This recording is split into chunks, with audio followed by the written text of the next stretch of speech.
Este hombre es el suboficial de la Fuerza Aérea del Perú, Julio Vargas Garayar. El 20 de enero de 1979 fue el último peruano fusilado en la historia de ese país. Su delito: traicionar a la patria por vender información secreta a uniformados chilenos.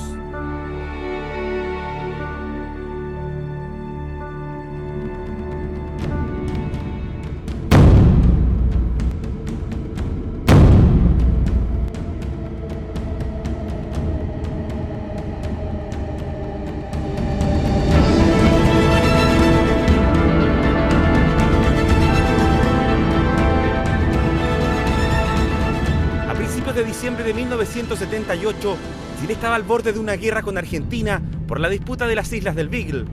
A raíz del inminente conflicto, las tres ramas de las Fuerzas Armadas desplegaron un operativo nunca antes visto en las zonas más australes de nuestro país. Pero la preocupación del general Pinochet y de los miembros de la Junta Militar no solo se circunscribían a estas recónditas islas del Beagle, sino además al límite norte, ante la amenaza de una posible invasión de tropas bolivianas y peruanas, tomando en cuenta que al año siguiente se cumplían 100 años de la Guerra del Pacífico, por lo que la idea de reivindicar soberanía en los territorios perdidos se hacía latente en las cúpulas militares de ambos países. Preocupación especial tenía para el gobierno chileno la carrera armamentista que había desarrollado el Perú en los últimos años con la compra de tanques y modernos cazabombarderos de origen soviético. La temible HB-3 contra Chile, es decir, la hipótesis de guerra vecinal en los tres frentes, estaba más cerca que nunca. En esa época la capacidad militar peruana era infinitamente superior a la chilena, desde el punto de vista del volumen y desde el punto de vista de la disponibilidad de tecnología.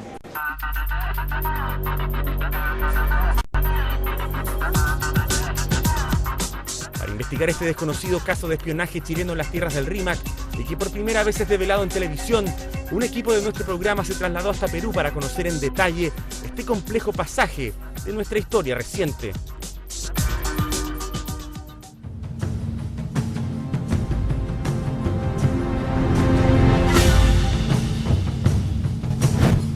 El puerto de Talara se ubica en la zona norte del Perú, siendo un punto estratégico debido a su cercanía con la frontera ecuatoriana y por ser la mayor zona petrolífera del país.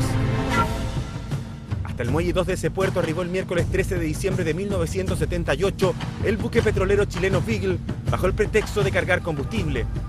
Al mando de la nave estaba el capitán de corbeta Sergio Jarpa Gerhard, hijo del destacado político y entonces embajador de Chile en Argentina Sergio Nofre Jarpa. El buque contaba con una dotación de 91 marineros.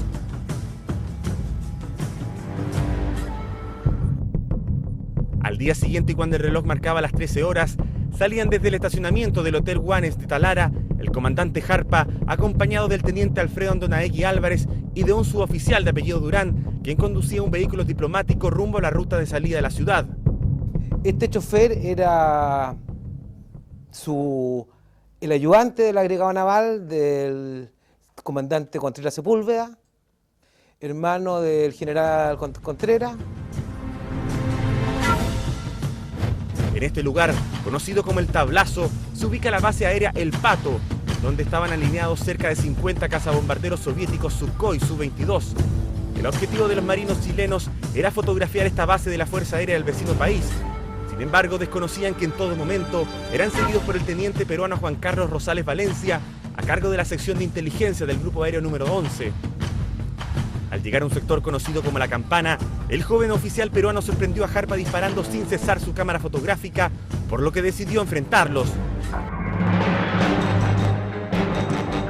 Tras un breve forcejeo logró quitarles la cámara a los marinos chilenos y estos fueron llevados en calidad de detenidos a la base aérea El Pato siendo interrogados.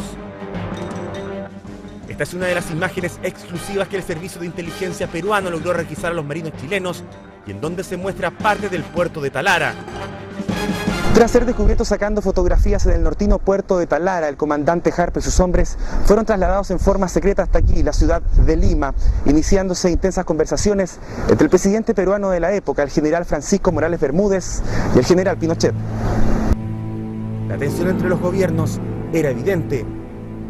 El almirante Merino, cuando ocurrió esto, estaba muy molesto. En primer lugar, porque no es lógico que las relaciones diplomáticas entre dos estados se vean afectadas por culpa de marinos, de personas que son dependientes de él. más todavía que era una arrancada de tarro, porque es imposible aceptar de que el almirante Merino haya dado esta orden. Finalmente, bajo estrictas medidas de seguridad, a 3 días de haber sido descubiertos, los oficiales chilenos son expulsados de Perú. En estas imágenes publicadas en su momento por la revista peruana Caretas, se aprecia el momento preciso en el que el comandante Jarpa y el teniente Andonaegui suben al avión LAN con su vista vendada.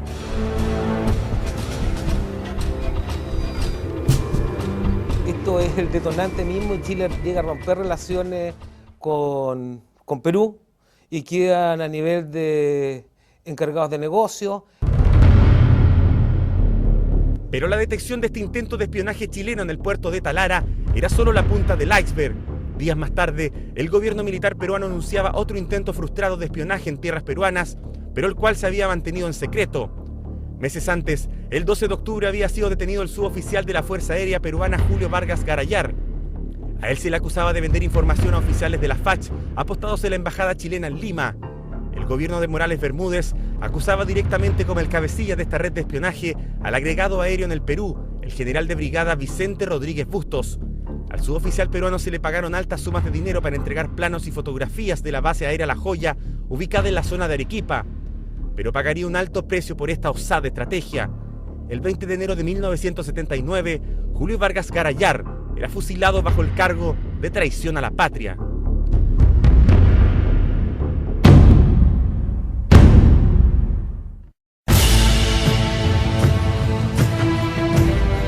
Tras los incidentes más serios en la historia diplomática entre ambos países en tiempos de paz, distintos fueron los caminos de sus protagonistas.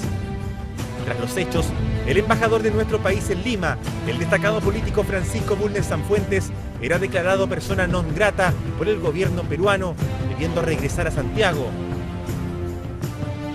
El general de brigada aérea Vicente Rodríguez Bustos, el principal involucrado en el caso de la compra de documentación secreta al suboficial Vargas Garayar, llegó a ser director de inteligencia de la FACH y fue procesado por el caso de la venta de armas a Croacia el año 1991. Por su parte, Sergio Jarpa Gerhard, involucrado en el caso de espionaje en Talara, lejos de ser amonestado por la Armada, continuó con una brillante carrera naval. El año 1992 fue nombrado comandante en jefe de la escuadra, llegando a ser vicealmirante de la institución, y aún es recordado con respeto y aprecio por sus colegas y subordinados. El 30 de agosto de este año, producto de un cáncer, el comandante Jarpa falleció a la edad de 65 años, llevándose consigo parte importante de esta historia de espías e informantes en las tierras de los incas.